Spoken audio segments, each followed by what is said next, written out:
Well, good morning, everybody. Welcome back to Steve's Sermon Shorts. And just wanted to stop by for a second and talk about what has really been kind of on the news a lot lately, and that has been our gasoline shortage. Now, the thing that's interesting to me about this is when we started hearing about what happened with the pipeline and the cyber attack that happened, it was one of these things where you saw people just really quickly rush to panic mode. And it was one of these things where you're like, whoa, wait a minute. We don't have a shortage. There's other forms of gas that we're going. There's other pipelines to bring it in. There's other things to bring it in. Yes, there may be a little hiccup, but folks, don't go crazy. But of course, what did humanity do? We went crazy. Everyone's going and getting gas left and right, filling up everything they had. The other day, I was leaving to go home for lunch, and when I did, I passed by the Chevron that's down here. Every lane was open, and at the end of the lane was a man in a truck, and he had about 5 of those gas cans with him too, filling every single one of them up.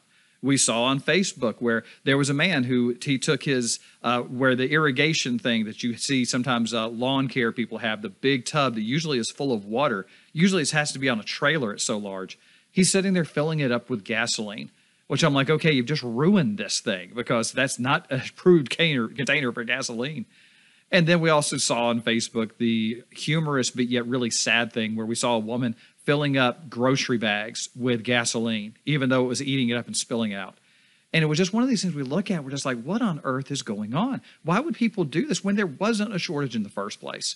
Well, when we live in a society that says that you are the pinnacle of all things, that there is no God, there's no retribution that comes from how you live your life on this earth, there's no God, there's no Jesus, you are the God of yourself in essence, this is what you see. You see people who say, well, I'm what's important, so I'm going to do what's right for me. I don't care what happens to anyone else. Well, in Philippians chapter 2, verses 3 through 4, it shows how the Christian should respond. When it says this, do nothing out of selfish ambition or empty pride, but in humility consider others more important than yourselves. Each of you should look not only to your own interest, but also to the interest of others. You know, as Christians, we aren't just to look at ourselves and abuse ourselves and say we're not important. But he says when you're looking out for yourselves, also look for other people. Don't just look at your own interest, but look at for the interest of other people. In humility, consider others more important than yourselves. You know, it would be amazing to me to see how our world would look if people did that more and more. If we stopped looking at what we wanted and how it affects me and says, you know, how might it affect someone else? How might my actions affect someone else? And I want to do it for their betterment.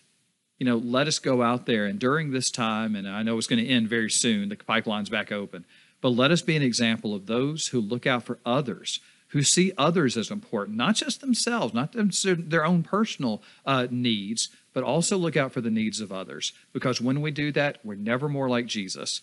Because when Jesus came, he was looking for us and our need of salvation.